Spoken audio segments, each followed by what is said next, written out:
what that means. It's time for the Remax Magnolia Real Estate Show with myself, Curtis Pope. And look at this week, James is here. I am here. Welcome me, I guess. Welcome to you. Yay. James is back, everybody. Yay. Wait, do you hear the clap? I don't hear the clap. I can, there we go. Oh, thanks, Curtis. Maybe in post-production I can amplify that. You should, Make yes. it sound like there's a huge Some crowd here. reverb and some delay on there. Oh, I think we're going to be great. Yeah, we'll get everybody cheering you on. Well, it's good to have you back. Yep. And today we're going to be chatting a little bit, I guess, about downsizing.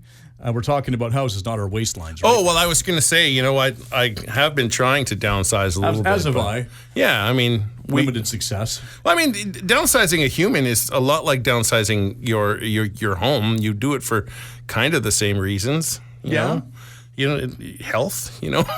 you want to be healthy. So you downsize your waistline. You feel a little better. You have more resources, like more strength and more ability to run up hills. A little cardio. Yeah.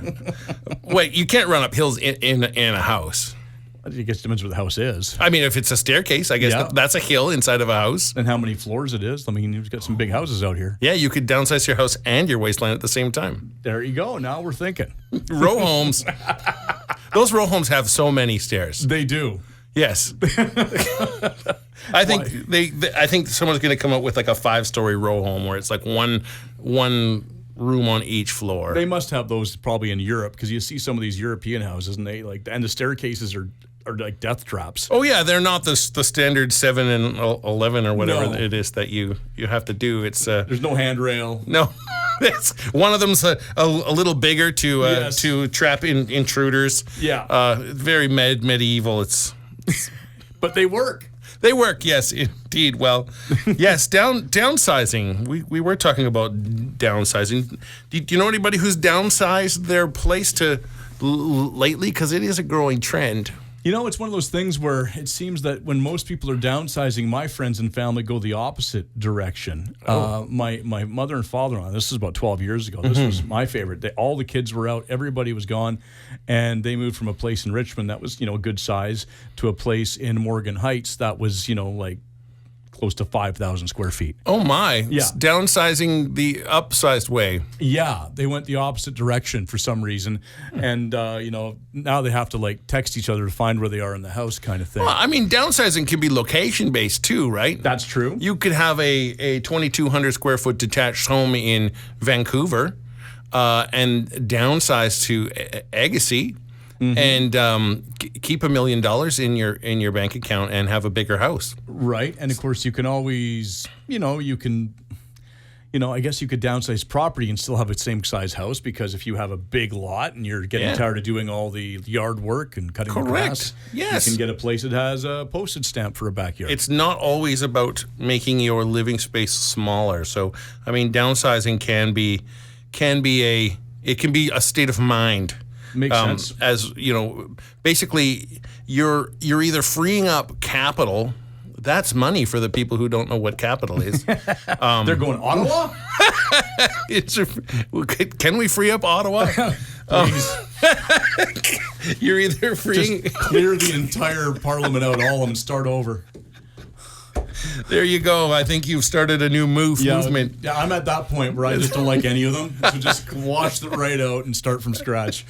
The opinions of the host may not. Well, I figure that way if I'm at that point, I'm not the only one. That's not a bad idea. Let's just pressure wash the parliament out and start from scratch. There you go. It might be nice to get some of my buddies in there. I want a job in the Senate. I keep saying that for years. The best gig in the country. Is it? You hardly work and you make 6 figures and come on. Wow, that sounds like a radio DJ to me. I'm missing a lot of those figures in that 6 figures. 3 of those figures. But I'm with you. Yes, indeed. Indeed. But you can either downsize to clear up capital or you can downsize to clear up the actual work you need to do. I mean, right. There are financial benefits to it for sure. Like if you're using, a quarter acre of your home and you're using just your single main floor all the time and you're never going upstairs and you're never going downstairs and you can't remember the last time you've been in that one room in the basement, maybe it's time to go looking for something a little smaller that you can actually utilize, because you're paying taxes on this stuff too. That's true. And so, as you kind of think about you used to say, oh, we have all this room for kids, and now the kids have maybe left, or maybe there's only one kid left because the other one moved away, not any other reasons.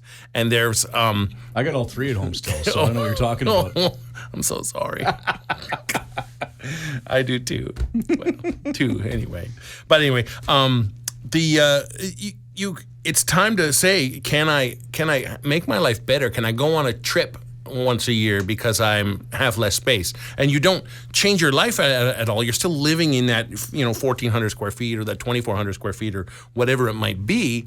But you used to be living at a 5,000 square foot home in 2,000 square feet. And so getting rid of some of that and letting another family take care of that, someone who has 4 kids or 3 kids, as maybe Curtis could move into your house. Nobody wants that. Okay. Not while they're living there, No. of course. Then we can sort of pass it on, and now it's your turn to go out and experience some of the stuff that you couldn't experience financially. So a lot of the times it's a financial benefit to you to downsize. I mean, the other thing is you're getting older and you're looking around, or you're getting busier. Like me, I'm getting busier and busier and busier. I'm getting older. We're all getting older. Nobody's getting younger. That's true, actually. Wait a minute. Unless you figured out a way to reverse the aging process. I'll get the scientists working on that immediately. There we go. Yeah, you end up needing to start hiring people to come and take care of things like your trees or your lawn or your garden, your roof. You used to be able to do that stuff. You used to be able to get under a car and wrench on it. Well, I can't do that anymore. I just take it to the mechanic now. I used to be under my car half the weekend. Well, now I don't even have weekends. Yeah. And so the cars are getting a lot harder to work on too. Oh yeah. Was the encabulator somebody's yelling it to me right now. The turbo encabulator. I don't That's right. I used to have a 69 Mustang. I could say to my dad, who was a lifelong mechanic, I go, it's making this sound. He goes, oh, it's this or this. Now I can call my dad up and say, my car's doing this. He goes, it could be this. Could be the computer, could be that. And he just goes down a list of about 27 things. And he doesn't even know where to start because he's been retired for years, but he's like, I don't know where, Yeah. Take it to a mechanic. It's so true. So, I mean, if I didn't have kids in my home, I literally would be like looking around to downsize to something that maybe I didn't have to cut any lawns, or I didn't have to, work on any trees, or I don't need to work on my car. I don't need the giant garage that I have. And I really would do that. But, since I have kids and they're using all these things, well, okay, I'll just make them cut the lawns and the garage. Sorry, kids. Your kids cut the lawn? Yeah, I had a literally. kid who was a groundskeeper at a golf course, and I came down to cut my lawn. Oh. Granted, my lawn's pretty brown right now. It's pretty yellow, that kind of burnt color. Yeah, after a night of rain like we had last night. It might be green again tomorrow, yeah. It's so true, yes. But yeah, so I mean, these are all good reasons to downsize. I mean, it's not always about the money. The money sure helps, and you definitely are almost never sorry financially that you downsized. But some of the bad things about downsizing is, what do you do with all that stuff? Like, what do you do with that entire garage full of maple hardwood that you've been saving to make a guitar or a drum kit or something? You're making a good point there, because when we moved to a bigger house, but we did have a shed in our backyard, a big shed. Yeah. And of course, the kids were now, this is 3 years ago, so we had a 19-year-old, a 17-year-old, and a 15-year-old. They'd outgrown all their toys and stuff like that, and outdoor toys and stuff. And we had just tons of that still, and we took like 7 loads of the dump and of all broken stuff, and that I had. Why did I keep this stuff? Why was it in the shop? What's going on? Why are we doing this? And all the stuff we recycled and things like that. And it's just like, you don't need all this stuff. So even though we were upsizing, we downsized at the same time. Right. Yeah, because you are getting rid of these big spaces where you can just throw things, right? I'm helping a couple of clients out in Langley on 70A Avenue. I'm helping them downsize to a bigger home, but their yard is huge, right? They have this large yard, this huge, massive, beautiful shop with all his woodworking tools and all his old hardwood that's like ancient, good, excellent hardwood, and then he's building stuff, but he's going to continue his business, but he's downsizing also his business, not just his life.